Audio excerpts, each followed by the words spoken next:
بسم اللہ الرحمن الرحیم۔ السلام علیکم۔ آج کی اس ویڈیو میں شیخ التفسیر والحدیث حضرت مولانا مفتی ظفر علی خان صاحب رحمۃ اللہ علیہ فرما رہے ہیں کہ غم اور صدمہ ہو تو کیا کریں۔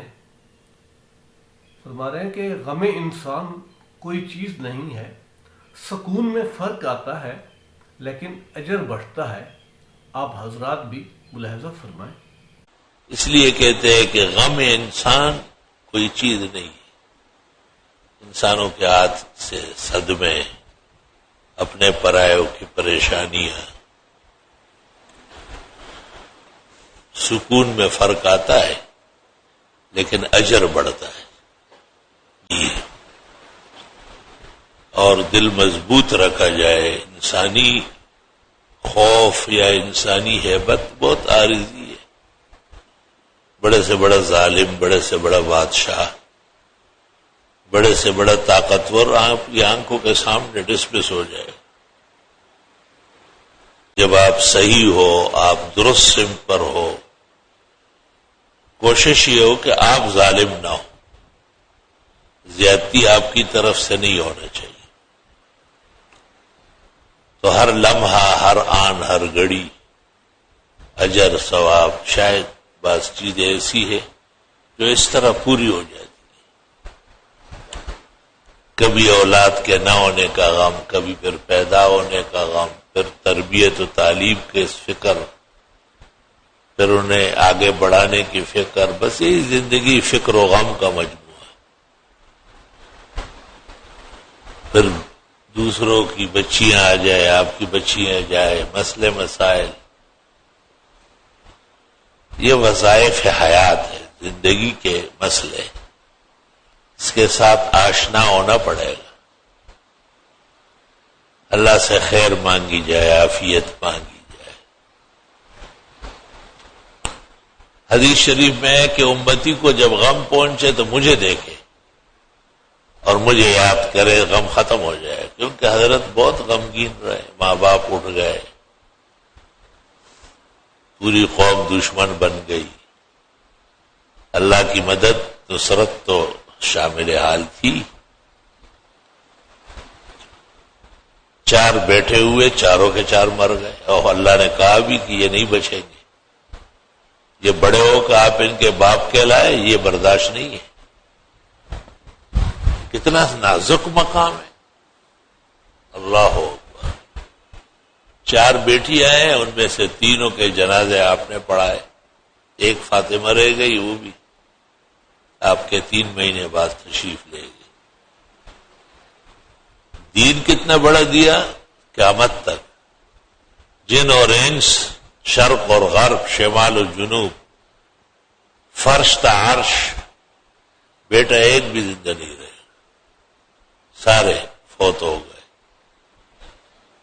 اور تسلی دے دی کہ آپ تو خاتم النبیین ہیں، آپ رسول المرسلین ہیں، یہی بہت ہے۔ اس لیے پیغمبر کہتے ہیں کہ جب امتی کو صدمہ پہنچے مجھے یاد کر لیں، صدمہ غم چھٹ جائے گا۔ حضرت صلی اللہ علیہ وسلم کی سیرت میں کان دائم الحزن، ہمیشہ غمگین رہتے۔ اور جب آپ قرآن شریف پڑھتے تھے نماز میں رات کے اندھیروں میں تو ایسا لگتا تھا کہ عزیز المرجل، جیسے اندر ہانڈیاں پک رہی ہے اور گوشت جلس رہا ہے۔ توبہ، مثال نہیں ہے اس کی۔ دوسری طرف آتا ہے کان دائم البشر، یعنی ہمیشہ خوش رہتے تھے۔ تو علماء کہتے منصب کے اعتبار سے تو غم تھا، لیکن لوگوں کے خوش کرنے کے لیے آپ اس طرح دکھائی دیتے تھے تاکہ اور لوگ غمگین نہ ہو جائے۔ یہ بہت بڑا مقام، مرتبہ ہے۔ خود کہا ہے نحن معاشر الانبیاء اشد بلاء، ہم پیغمبر لوگ ہمیشہ تکلیف میں رہتے، ثم الامثل فالامثل، پھر جو ہمارے قریب پھر ان کے قریب۔ درد دل کے واسطے پیدا کیا ہے انسان کو، ورنہ طاعت کے لیے کچھ کم نتے کر رو بیا. آہا، ایک غم گناہ کا ہے اور جہنم کا ہے، اور وہ نہیں ہونا چاہیے. آخرت کا غم جو ہے وہ ختم نہیں ہوگا. آخرت کی تو نعمت ہے تو خالدین فیہا، تکلیف ہے خالدین فیہا، ہر ایک ہمیشہ ہے. اس لیے علماء کہتے ہیں یہاں کہ چکمکیاں اتارو چڑھاؤ یہ گزر جائے گا، اس سے مت خفا ہو. اللہ سے خیر مانگے، مدد مانگے، حفاظت مانگے، خوب دعائیں مانگے. پیوست رہ شجر سے امیدی بہار رکھ. حدیث شریف میں فرمایا کہ جس نے دنیا کے غموں کو پیچھے کیا اور آخرت کے غم کی فکر کرنے لگا، کف اللہ ہمہ ومہمہ او کما قال، اللہ اس کے غم اور غمجن کرنے والی چیزوں کے لیے کافی ہو جائے گا. کہتے ہیں جب بڑا غم آتا ہے، بڑی مصیبت، تو چھوٹی ویسے ہی گزر جاتی ہے، وہ کوئی حقیقت ہی نہیں. شیخ الاسلام شیخ العرب والعجم صدر المدرسین دارالعلوم دیوبند حضرت اقدس حضرت مولانا حسین احمد صاحب مدنی رحمت اللہ علیہ بعض جگہ قیام فرماتے تھے، لوگوں کو بڑی محبت ہو جاتی. جب وہاں سے روانہ ہوتے تو لوگ روتے تھے. تو کسی نے پوچھا حضرت آپ کو بھی صدمہ ہے؟ کہا بالکل نہیں، ذرہ برابر بھی مجھے آپ کا صدمہ نہیں. پوچھا کیوں؟ کہا حضرت مولانا رشید احمد گنگوئی اور حضرت الاستاذ شیخ الہند مولانا محمود الحسن کی وفات پر اتنا غم ہوا ہے کہ اور غم رہا ہی نہیں. لا الہ الا اللہ استغفر اللہ واتوب الیہ.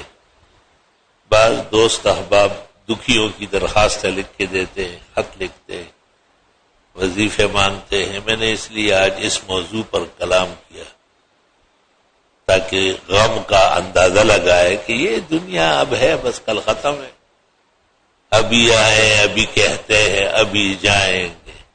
آپ کی طرح نہ آئے کبھی مہمان کوئی.